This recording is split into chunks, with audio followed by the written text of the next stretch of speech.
the best time for soups, stews, and curries. They warm the soul, they warm the heart, and today I'm going to show you how to make one of each. The best part? They're all easy one-pot recipes.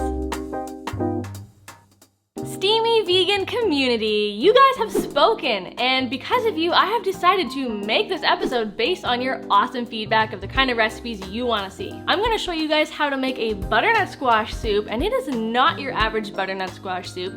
It has the nicest natural sweetness to it that is from an unusual ingredient that you would not think to use in a soup. I have been testing it for weeks and I have finally perfected it. Next up, we'll be making a kabocha squash stew with a very special surprise in it, so you'll just have to wait and see what that is. And lastly, what is the fall and winter season without a steamy, saucy, spicy curry? This is one that I have been making for years and it is a staple in my household, and I am so excited to finally share it with you guys. Let's do this thing. We're gonna start out with this dreamy, creamy, and comforting butternut squash soup, and if you guessed the secret ingredient as apple, you are right, but we'll get to that in a minute. First, let's chop up our carrots and our butternut squash. Make sure you're using a medium to large size butternut squash. We're gonna lop off the top stem, and then you're gonna wanna peel away the skin until the bright yellow flesh beneath is revealed with no remaining skin. Then with a large sharp knife, cut the bottom in half and scoop out the seeds. Remember to keep them and roast them for a delicious healthy snack. Then carefully cube up the butternut squash into roughly 1-inch pieces. Then the easiest way I find to cube up your butternut squash is to slice them into little slices and then cube them up from there.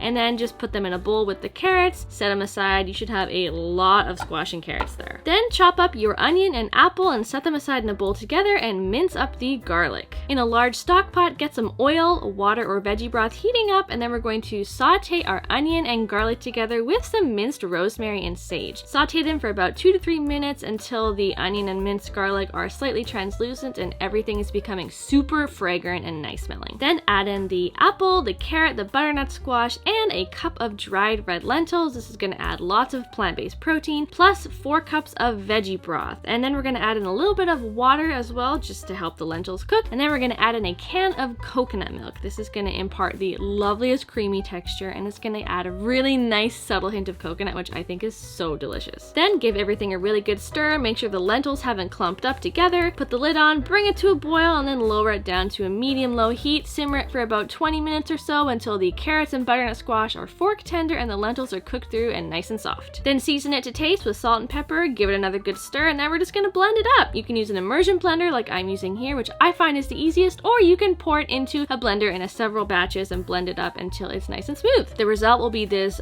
gloriously yellow, orangey soup that is so creamy, you guys. I love the texture of this soup. It's thick enough that it feels hearty, but still smooth and creamy enough that it just goes down so nice and easy. Top it off with some plant-based sour cream and garnish with a little fresh sage. This soup really is surprisingly filling. The addition of the red lentils makes this super filling and hearty. It really sticks to your ribs, and I just find it makes for a really satisfying meal. And even better, you can pair it up with some pumpkin cornbread, which I actually just posted a recipe for on my channel right up here. You can click there if you're interested in learning how to make it, or you can use your favorite bread or just a nice buttered piece of toast. Always does the trick with a bowl of soup. This is a great cozy autumn weeknight meal, great for lunch, great for dinner, and it's just so cozy and comforting on a cold autumn day. You seriously cannot beat this.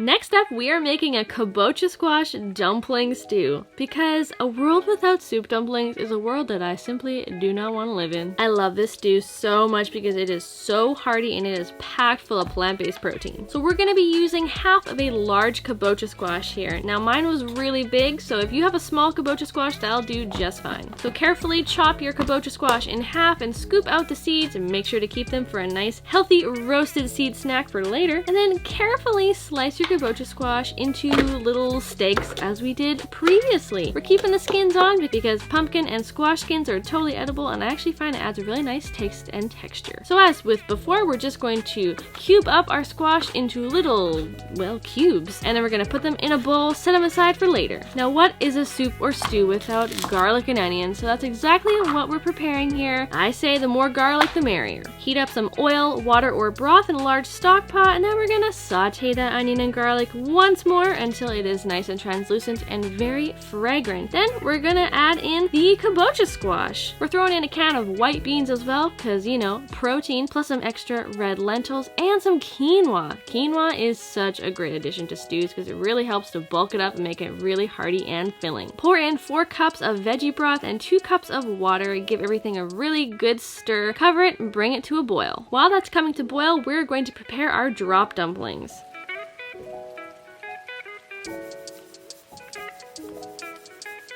So in a bowl, we're gonna add some gluten-free flour plus some baking powder and salt. Give that a whisk until it's well combined. Then we're just gonna add in some plant milk. I'm using soy milk, but you can use any other milk that you like. Then I'm mixing in my flax egg, which is just soaked flaxseed and water. Pour the liquid into the flour and then just give it a good mix. If you find that your batter is a little bit too dry like mine, you can add about half a cup's worth of water. You should end up with a really thick batter that's not pourable, but also too sticky to be a dough. Moving back onto the soup, once it's come to a boil, we're gonna add in 1 cup of frozen peas, plus some chili powder, parsley, thyme, and salt. And some nutritional yeast for a delicious savory umami flavor. And for a little bit of extra tang and sweetness, we're adding some balsamic vinegar and ketchup. Trust me, it is really good. Then we're just gonna give that all a mix, make sure everything is well combined, there's no lumps or chunks, and then we're gonna let that cook for another 10 minutes or so with the lid on. Once we're at that point, we're gonna add in our drop dumplings. So add about 2 tablespoon sized dollops of dough directly into the stew here. You wanna make sure that you press them to be below the liquid if possible, so that helps them cook evenly. Then we're just gonna cover the stew with the lid, let it cook for about 8 minutes or so, and the drop dumplings should have fluffed up. They should have cooked all the way through. They're gonna be kind of firm but chewy, and they're just so darn good. You can see when I press down with the spatula, they have some resistance, which means they've cooked through, and that is the finished product right there, guys. This squash and dumpling stew is so good, you guys. The dumplings are next level, and it seriously just brings me back to my childhood of eating my grandma's delicious stews with her amazing dumplings. This is just so comforting, and I hope you guys seriously enjoy. It is such a knockout. Perfect for those chilly evenings when all you want to do is huddle up under a blanket with a warm bowl of stew.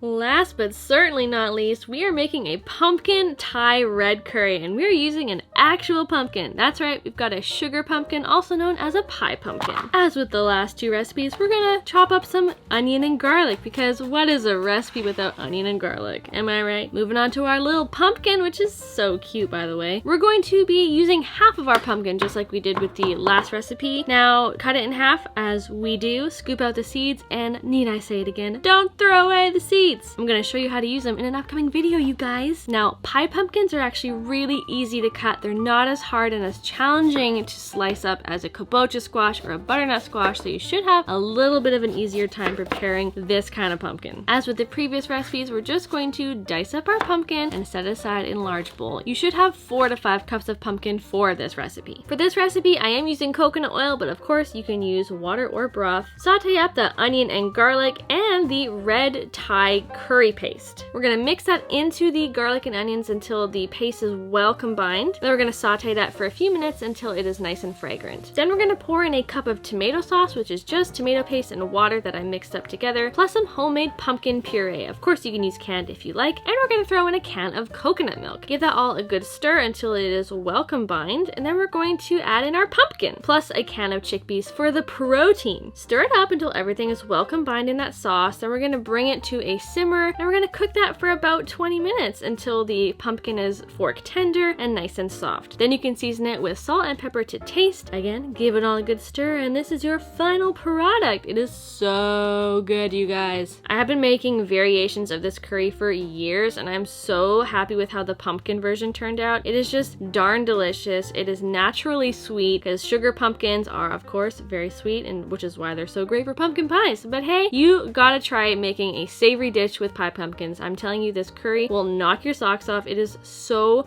flippin' satisfying. It is so comforting and warm. It is perfect for a cozy night in, a weeknight meal, great for school or work lunches. You gotta make it. It is just that good. Make sure to like and comment on this video if you want to see more just like it. It helps get it out to other people, and it tells the YouTube algorithm that it doesn't suck. Thank you for watching, and make sure you check out these other awesome fall-inspired videos. Bye!